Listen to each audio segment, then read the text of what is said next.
28절 말씀 같이 봉독했으면 좋겠습니다. 사도행전 14장 19절에서 28절까지 말씀, 제가 19절 읽고 28절까지 한 절씩 교독하도록 하겠습니다.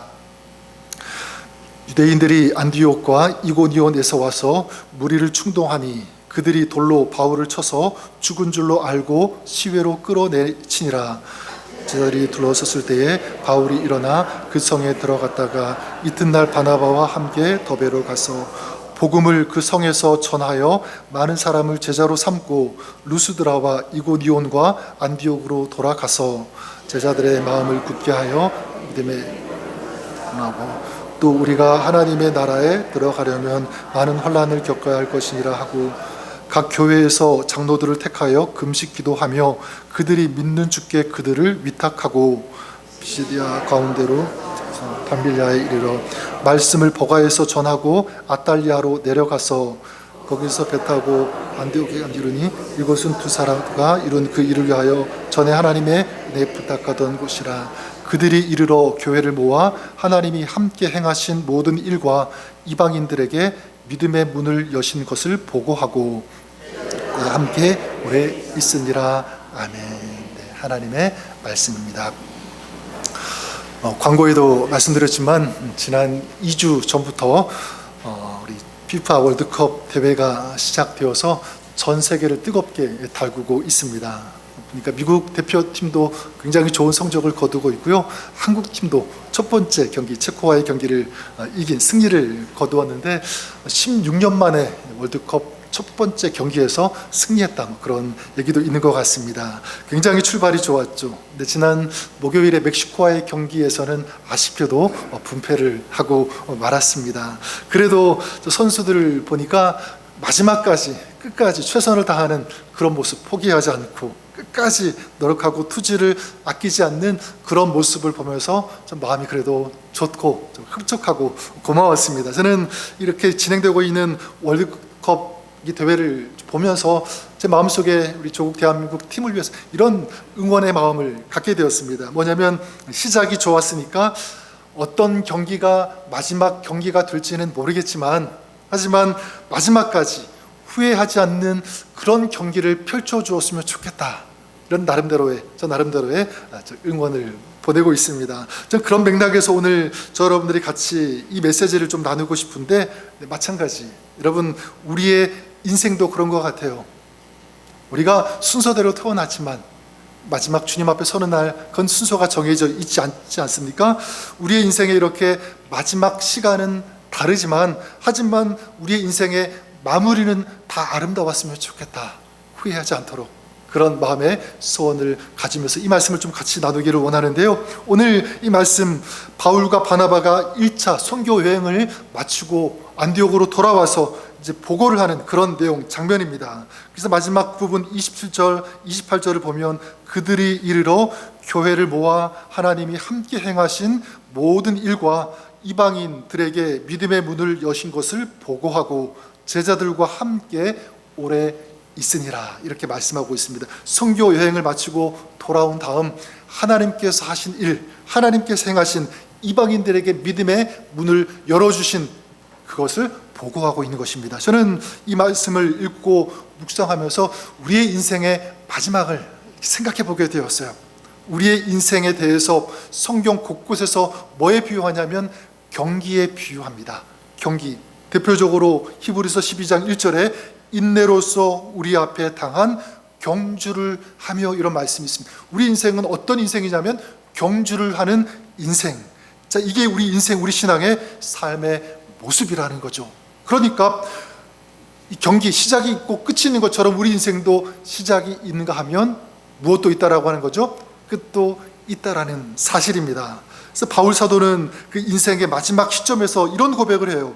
디모데후서 4장 7절에 나는 선한 싸움을 싸우고 나의 달려갈 길을 마치고 믿음을 지켰으니, 여기에 선한 싸움, 뭐를 했다는 거죠? 경기를 했다.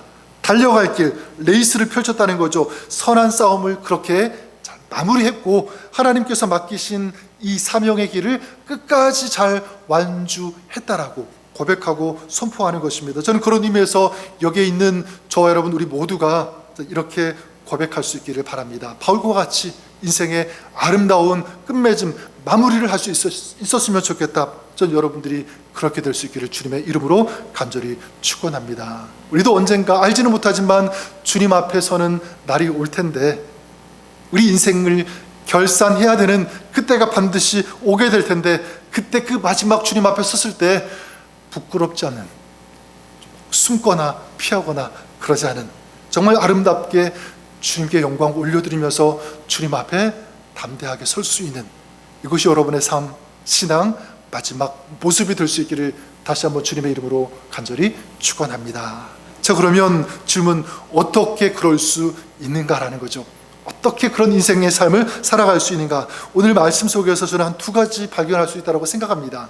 그 중에 한 가지가 무엇이냐면 바로 이것입니다. 두 가지가 있어야 되는데, 한 가지는 아름다운 열정이 있어야 된다. 다시 말하면 거룩한 열정이라고도 할 수 있을 것 같아요.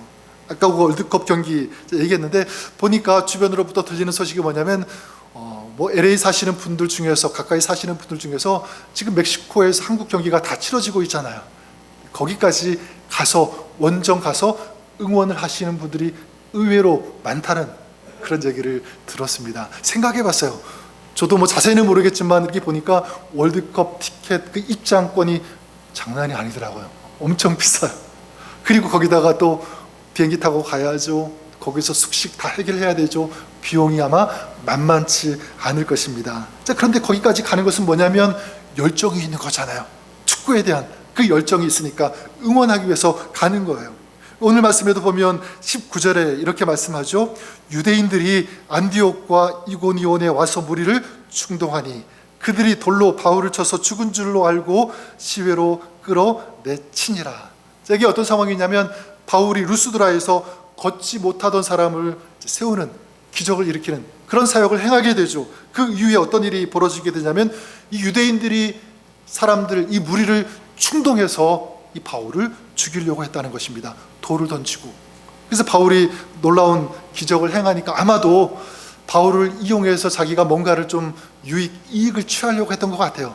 근데 바울이 거부하고 자기 뜻대로 되지 않으니까 죽이려고 했든지, 아니면 애초부터 이 복음에 대한 반감이 그들에게 있었기 때문에 바울을 끊임없이 죽이려고 했든지, 어쨌든지 바울이 루스드라는 지금으로 말하면 이 터키 중부에 해당되는 그 지역인데요. 이들이 지금 어디에서부터 왔다고 말씀하고 있습니까? 안디옥과 이고니온과 안디옥에서 왔다, 이렇게 말씀하고 있습니다. 이고니온은 바울이 있는 루스드라에서 얼마 정도 떨어졌냐면 한 20마일 정도. 20마일이라고 해도 가까운 거리가 아니잖아요. 걸어서는요 몇 시간씩 걸어와야 되는 그런 거리. 특별히 여기 그 안디옥 같은 경우에는 루스드라에서 한 100마일 정도 되는 엄청난 거리예요. 거기에서 왔다는 거죠. 사실 그 응원하고 생각하면 월드컵 응원, 이게 원정 응원을 하러 온 것이 아니라 원정 핍박, 원정을 와서 죽이려고 하는 그런 모습. 안타깝게도 이 사람들, 여기에 나오는 이 사람들에게는 어떤 열정이 있는 거죠? 죽이려고 하는 열정이 있었던 거예요. 살리는 열정, 같이 와서 응원해주고 복음을 전하는 바울을 좀 밀어주고 격려해주고 이런 좀 응원을 펼쳤으면 좋겠지만, 정반대로 살리는 것이 아니라 죽이려고 하는 이런 의도를 가지고, 열정을 가지고 왔다는 것입니다. 그것 때문에 이 먼 길을 달려온 거예요. 자, 그런데 반대로 여기 바울을 보면은요, 자, 유대인들이 바울에게 돌을 던지고 이제 죽은 줄로 알고 성 밖으로 내치게 되는데, 근데 20절에 이렇게 말씀하죠. 제자들이 둘러섰을 때에 바울이 일어나 그 성에 들어갔다가, 여기 보니까 바울이 일어나 이렇게 말씀하고 있습니다. 바울이 일어났다는 것, 죽은 줄로만 알았던 바울이 일어났다. 그걸 제자들이 목격한 거예요. 제자들이 얼마나 놀랬겠습니까? 다 죽은 줄 알았는데 다시 일어나니까. 누가 이렇게 살리셨을까? 하나님께서 살려주신 줄 믿습니다. 자, 무엇을 알 수 있냐면, 바울이 그랬던 것처럼 이 일은 똑같지는 않지만 우리 믿는 사람들에게도, 신앙생활하는 사람에게도 일어날 수 있는 일인 거예요. 예수 믿었다고 모든 것이 다 잘 되었으면 좋겠지만 그렇지 않을 수도 있다라고 하는 사실입니다.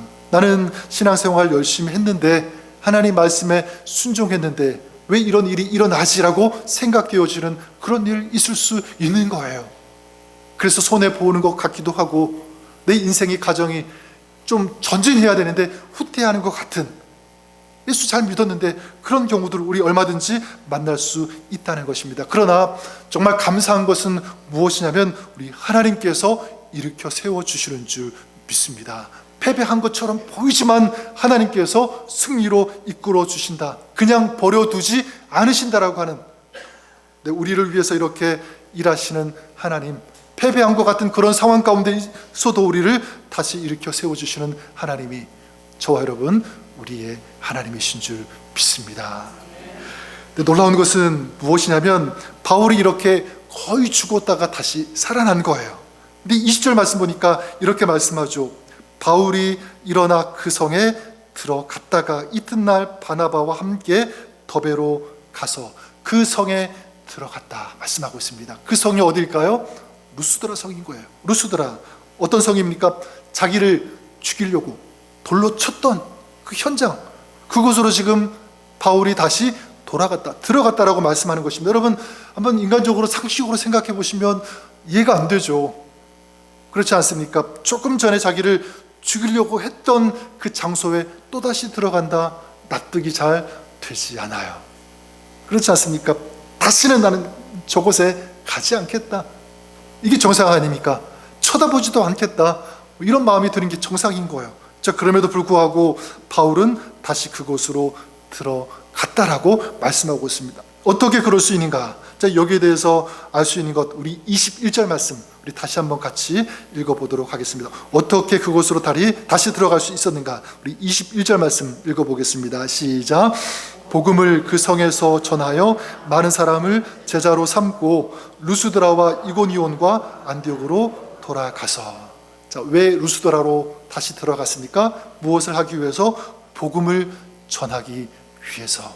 복음을 전한다는 것은 무엇이냐면 사람을 살리기 위해서, 영혼을 불쌍히 여기고 그 영혼이 주님께 돌아올 수 있도록 하기 위해서 그곳으로 갔다. 더 나아가 그들이 예수 믿고 주님의 제자가 되게 하기 위해서 그 목적으로 간 거예요. 그래서 21절부터 28절까지 계속 되풀이되는, 반복되어지는 그 단어가 어떤 단어냐면 갔다, 들어갔다, 그리고 배를 탔다, 이르렀다, 도착했다, 이런 말들이 계속 나오는 거예요. 그러니까 쉬지 않고 끊임없이 계속해서 다니면서 이 복음을 전했다라는 사실입니다. 그러니까 이 바울에게는 무엇이 있었습니까? 열정이 있었는데 그냥 열정이 아니라 어떤 열정이죠? 살리는 열정인 거예요. 바로 주님의 열정, 주님의 마음, 주님의 비전이 그에게 있었다라고 할 수 있는 것입니다.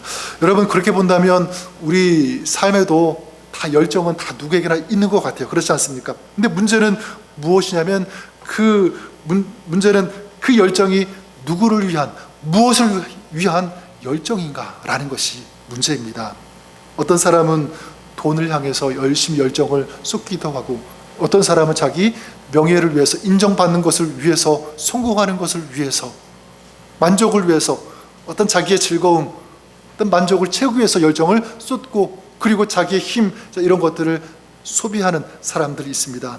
물론 그럴 수 있죠. 할 수 있습니다. 문제는 무엇이냐면 그것들이 나만을 위한 것이 되면 안 되는데 그럴 가능성이 많다라고 하는 것. 또 어떤 경우에는요, 그런 것들은 사실 지나고 나면 끝이 나고 만다라는 거예요. 누가복음 그 12장에 그 예수님께서 어떤 한 비유를 말씀하시는데, 어떤 비유냐면 한 부자가 있는데 이 부자가 밭에서 풍성한 소출을 거두게 되죠. 이 부자가 뭐라고 생각하냐면, 내가 곡식 쌓아둘 곳이 없으니 이제 어찌할까? 내 곡간을 헐고 더 크게 짓고 내 물건을 거기에 쌓아두겠다, 이렇게 얘기하고요. 또 뭐라고 생각하냐면, 이제 여러 해 쓸 물건을 쌓아두었으니까 내가 이제 편안히 먹고 편안히 마시자, 즐기자, 이런 생각을 이 부자가 하게 되는 것입니다. 그때 하나님께서 그 부자에게 뭐라고 말씀하냐면, 어리석은 자여, 오늘 밤에 너의 영혼을 도로 찾으리니 그러면 너의 준비한 것이 누구의 것이 되겠느냐, 이 말씀을 하시는 거예요. 여러분 잘 보시면 예수님께서 이 부자가 열심히 일한 것에 대해서, 풍성한 수출을 거둔 것에 대해서, 다시 말하면 성공한 것에 대해서 잘못이다 그렇게 말하지 않습니다. 그걸 책망하지 않으세요. 근데 예수님께서 안타깝게 여기신 것은 무엇이냐면 그 열정의 궁극적인 방향, 목적이 무엇인가, 그걸 보실 때 안타까우신 거예요. 여러분, 이 부자가 사용한 단어들을 가만히 보시면 다 무엇입니까? 내 곡간을 새로 짓겠다, 나죠? 나의 모든 곡식과 물건을 거기에 넣고 쌓겠다. 내가 평안히 먹고, 내가 평안히 마시고, 평안히 즐기겠다. 다 온통 뭐죠? 자기예요. 자기를 위한 것입니다. 그런데 여러분, 오늘 말씀에 나오는 바울을 보면 바울은 다르죠. 열정의 목적이 다릅니다. 바울의 삶이 진정으로 아름다울 수 있었던 그 이유는 무엇인가라고 할 때 바로 주님의 마음, 주님의 비전, 주님의 열정이 그에게 있었기 때문인 거예요. 저는 그런 의미에서 여기 계시는 저 여러분, 우리 모두가 이 열정을 가지시는 여러분 될 수 있기를 우리 주님의 이름으로 간절히 축원합니다. 우리가 정말 인생의 아름다운 마무리를 원한다면 이 열정이 있어야 되는 거예요. 세상의 것에만 열정을 쏟아서는 안 된다. 그러면 누가 기뻐하시는, 하나님께서 기뻐하시는 이 열정이 우리에게 있어야 된다. 그렇기 때문에 여러분, 전 여러분들 축복합니다. 여러분 안에 예배를 향한 이 열정, 이 뜨거움이 있기를, 다시 회복할 수 있기를 주님의 이름으로 간절히 축원합니다. 기도에 대한 열정 중요해요. 중보하는 것 너무 중요합니다. 그리고 영혼을 불쌍히 여기고 그 영혼을 살리겠다라고 하는 이 열정, 교회를 교회답게 아름답게 세우겠다는 이 마음, 이 열정, 그리고 나만 잘 믿는 것 여기서 그치지 않고 다음 세대, 우리의 자녀들 믿음으로 잘 세우겠다라고 하는 이 아름다운 열정이 여러분 안에 충만히 일어날 수 있기를 우리 주님의 이름으로 간절히 축원합니다. 그래서 주님 앞에 서는 그날까지 다른 거는 뭐 좀 식을 수 있겠지만 이 열정만큼은 식지 않기를, 더 뜨거워질 수 있기를 간절히 부탁드립니다. 만약 식어졌다면 기도해야 되는 거예요. 하나님, 이 열정이, 이 거룩함이 식어지지 않게 하여 주옵소서. 그래서 요한계시록 3장 15절에 예수님께서 라오디게아 교회를 책망하시잖아요. 뭐라고 하시냐면 네가 차지도 아니하고 뜨겁지도 아니하도다. 내가 차든지 뜨겁든지 하기를 내가 원하노라. 뭐를 강조하는 거죠? 뜨겁기를 원한다는 거예요. 피식은한 채로 있지 말라고 하는 것입니다. 근데 주님은 우리의 신앙, 우리의 헌신, 우리의 마음, 주님을 향한 그 사랑, 어떤 것이든지 그게 소중한 것이라면, 그게 진짜라면 주님은요, 그게 식어지는 것 원치 않으시는 거예요. 더 뜨거워지기를 원하시는 것입니다. 혹시 우리도 신앙생활은 하고 있지만 주님을 향한 사랑이 식어졌다면, 예배는 참석하지만 예배의 감격과 기쁨이 만약 식어졌다면, 섬김, 봉사는 하지만 즐거움이 없는 채로 한다면, 여러분, 세상을 향해서는 뜨거운데 하나님을 향해서는 차가운 어떤 그런 마음이 있다면 다시 돌이키시는, 주님을 향한 이 사랑, 이 마음, 이 열정이 다시 뜨거워지는, 회복되는 여러분 될 수 있기를 우리 주님의 이름으로 간절히 축원합니다. 두 번째로, 이 아름다운 인생을 아름답게 마무리하는 사람, 어떤 사람인가라고 할 때 첫 번째, 이 거룩한 열정이 있어야 된다라고 했다면, 두 번째는요, 바로 이것입니다. 아름다운 소망이 있어야 된다. 소망에 대한 것. 1940년대 미국의 복음 사역자로 쓰임받았던, 또 아주 굉장히 활발하게 활동했던 두 사람이 있는데, 그게 누구냐면 한 사람은 빌리 그레함 목사님이고요, 또 한 사람, 자주 비교되는 사람이 있는데 바로 찰스 템플턴이라고 하는 분입니다. 이분이 같은 시대에서 같이 이 복음 전하는 이 사역을 시작은 했는데 나중에 길은 완전히 달라졌어요.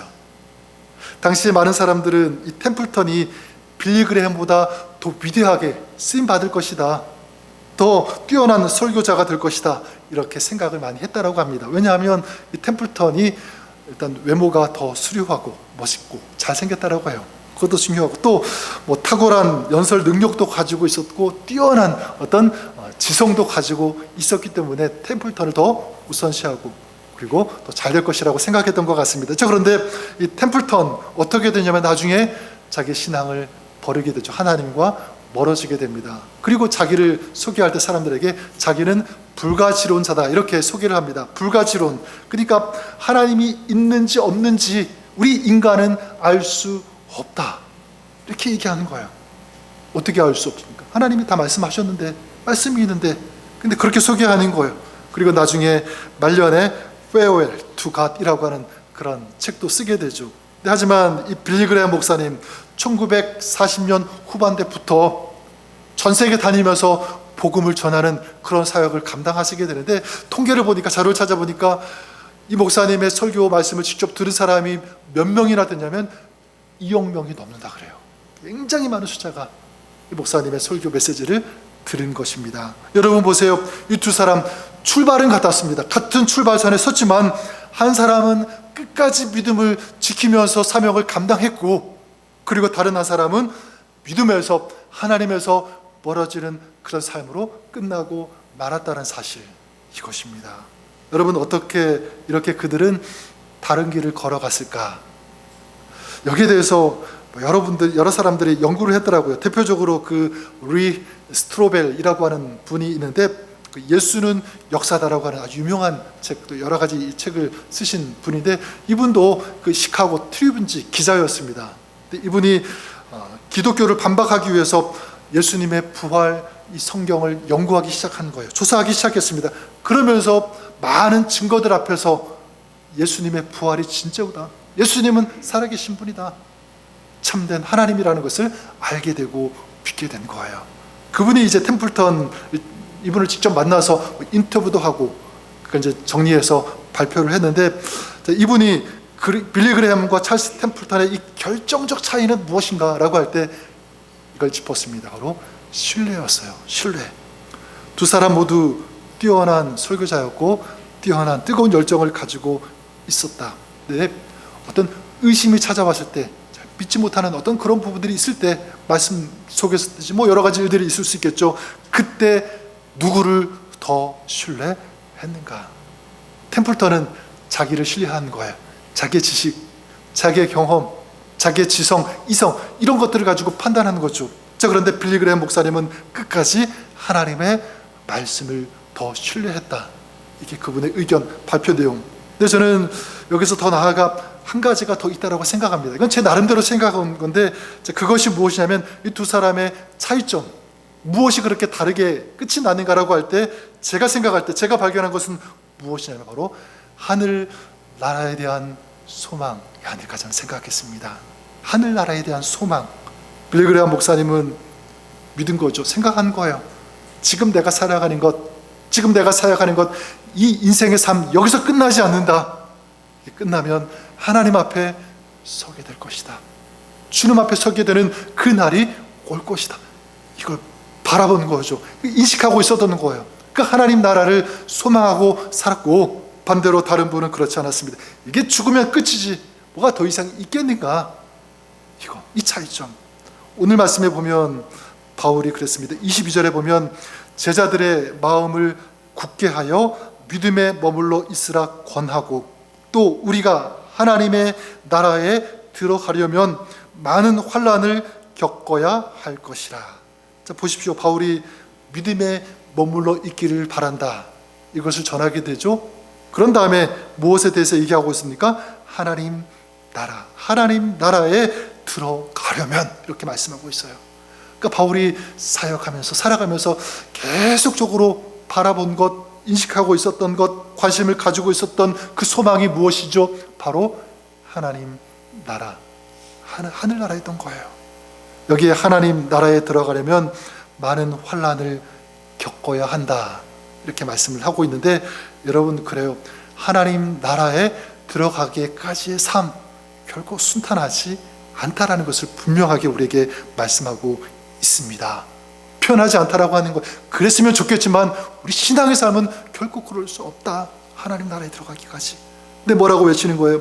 그렇기 때문에 하나님 나라를 더 소망해야 된다. 지금 이 땅의 삶은 비록 아프고 고통이 있고 고난이 있고 힘들지만 하나님 나라는 그렇지 않다. 그렇기 때문에 하나님 나라를 소망해야 된다. 그럴 때 우리가 오늘 이 시간, 또 우리 삶의 현장에서 만나는 그런 고통과 아픔, 이길 수 있다 소망을 가질 때 하나님 나라에 대한 이걸 외치고 있는 거예요. 지난주 우리 권사님 환송 예배 때 천국 환송 예배 때 우리 중창팀에서 조가로 이 찬송을 불렀습니다. 어떤 찬송이냐면 저 멀리 배는 나의 시온성, 저 멀리 배는 나의 시온성, 오 거룩한 곳 아버지 집, 이렇게 시작하는 찬송이죠. 2절 가사가 이래요. 2절에 아득한 나의 갈 길 다 가서 저 동산에서 편히 쉴 때 내 고생하는 모든 일들을 주께서 아시리. 빈들이나 사막에서 이 몸이 고날지라도 오 주 예수 날 사랑하사 날 지켜주시리. 가사예요. 네, 그래 여러분, 우리가 이 땅 살아가면서 주님의 십자가를 칠 때, 사명을 감당할 때, 또 신앙인으로 살아갈 때, 믿는 사람의 삶을 살아갈 때, 네, 아플 때 있죠. 힘들 때 있습니다. 눈물을 흘려야 될 때 분명히 있을 거예요. 근데 여러분, 우리가 기억했으면 좋겠습니다. 아득한 나의 갈 길 다 가고 저 동산에서 편히 쉴 때 그때가 온다. 내 고생하는 모든 일들을 주님께서 하신다. 우리가 흘렸던 땀방울, 우리가 흘렸던 이 땅에서 흘렸던 눈물, 하늘 아래에서 다 깨끗하게 닦아주신다. 위로하여 주신다는 거예요. 주님께서 기억하신다는 사실입니다. 오늘 이 Father's Day, 저는 아버지로서 우리 가정을 지키시려고 최선을 다하고 수고하고 땀 흘리는 그 아버지의 수고, 아버지의 그 기도, 그 헌신, 누가 하시냐면 우리 하나님께서 다 기억하시고 우리 하나님께서 하신다라고 믿습니다. 뿐만 아니라 어머니로서도, 성도로서, 믿는 사람으로 사명의 십자가를 지면서 흘렸던 그 눈물 우리 주님께서 하시고 닦아 주실 것을 믿습니다. 지금 우리의 삶도 마찬가지예요. 우리 삶에 여러분 어려움 있죠? 이해되지 않는 그런 일들도 분명히 있을 것입니다. 기도했는데 왜 응답되지 않지? 이렇게 생각하면서 낙심이 되고 좌절이 되고 마음의 고통 가운데 있는 분들도 분명히 있을 것입니다. 저는 여러분들에게 부탁을 드립니다. 그럴수록 우리 하나님 나라를 바라보시고 하나님 나라를 소망하시는 여러분 다 될 수 있기를 주님의 이름으로 간절히 축원합니다. 왜냐하면 우리가 가야 할 최종적인 종착역은 이 땅이 아니라 어디니까? 하나님 나라니까. 자, 그렇기 때문에 우리가 인생을 아름답게 마무리하기 위해서는 어떻게 해야 되죠? 이 땅만 바라보는 그런 삶이 아니라 하나님 나라를 바라보는 소망의 삶이 되어야 되는 줄 믿습니다. 이 소망이 있을 때 우리는 현재의 고난 속에서도 그것을 이길 수 있게 되는 줄 믿습니다. 또 실패한 것 같지만 그 실패 속에서도 다시 일어날 수 있는 삶을 살 수 있게 된다. 자, 그러면 마지막 한 가지, 어떻게 이러한 열정, 거룩한 열정, 그리고 하나님 나라에 대한 이 소망, 자, 이것을 잃지 않고 붙잡고 살아갈 수 있을까? 한 가지만 말씀드리면 이렇게 말씀드리고 싶어요. 하나님께서 행하신 은혜를 기억하는 것, 바로 이것입니다. 그래서 오늘 말씀 그 마지막 27절에 말씀하지 않습니까? 하나님이 함께 행하신 모든 일과 이방인들에게 믿음의 문을 여신 것을 보고하고, 바울은 선교 여행을 마친 다음 내가 어떤 일을 했습니다, 내가 이런 일을 했습니다, 그거 말하지 않고 하나님께서 하신 일, 하나님께서 역사하신 것, 그걸 보고하고 있는 거예요. 전 우리도 그렇게 될 수 있기를 바랍니다. 혹시라도 하나님이 주신 이 거룩한 열정이 가져야 되는데, 지켜야 되는데 이게 만약 식어졌다면, 혹시 하나님 나라에 대한 이 소망을 가지고 살아야 되는데 그렇지 못한다면, 여러분 이 하나님의 이 은혜를 다시 기억할 수 있기를 바랍니다. 다른 말로 말하면 하나님의 마음을 아는 거예요. 너 나와 함께 가자, 나와 함께 믿음의 경주를 완주하자. 내가 너를 도울 것이다, 내가 너와 함께 할 것이다, 너를 그냥 가만히 버려두지 않을 것이다, 내가 너에게 은혜를 베풀어 줄 것이다. 하나님의 음성, 하나님의 메시지를 듣는 거예요.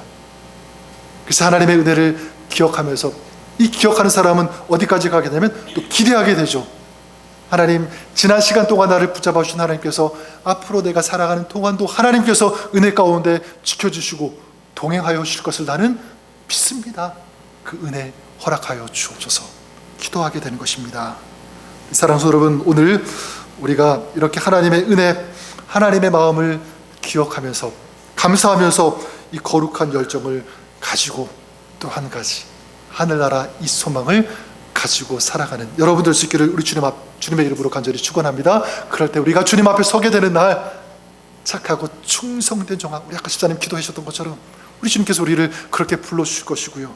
그리고 바울처럼 나는 선한 싸움을 싸우고 나의 달려갈 길을 마치고 믿음을 지켰노라 라고 고백하고 선포할 수 있는 그런 사람 될 수 있는 줄 믿습니다. 이런 아름다운 인생, 아름다운 끝맺음 있는 마무리가 있는 그런 삶, 신앙의 삶을 오늘도 살아가시는 저 여러분 우리 모두가 될 수 있기를 우리 주님의 이름으로 간절히 축원합니다. 한번 기도하겠습니다. 사랑과 은혜가 풍성하신 좋으신 하나님 아버지, 우리도 주님께서 부르시는 날 주님께서 우리 인생을 보시고 결산하는 때가 있는데 그때 부끄러운 모습이 아니라 주님의 기쁨이 되어지는, 주님께 영광이 되는 그런 삶, 신앙의 삶의 마무리가 될 수 있게 하여 주시기를 간절히 원합니다. 그러기 위하여 하나님의 비전, 이 거룩한 열정을 계속 지키며 또한 비록 이 땅에 사지만 하나님 나라에 대한 소망 가지고 오늘을 살아가는 저희들 되게 하여 주옵소서. 예수님의 이름으로 기도드립니다. 아멘.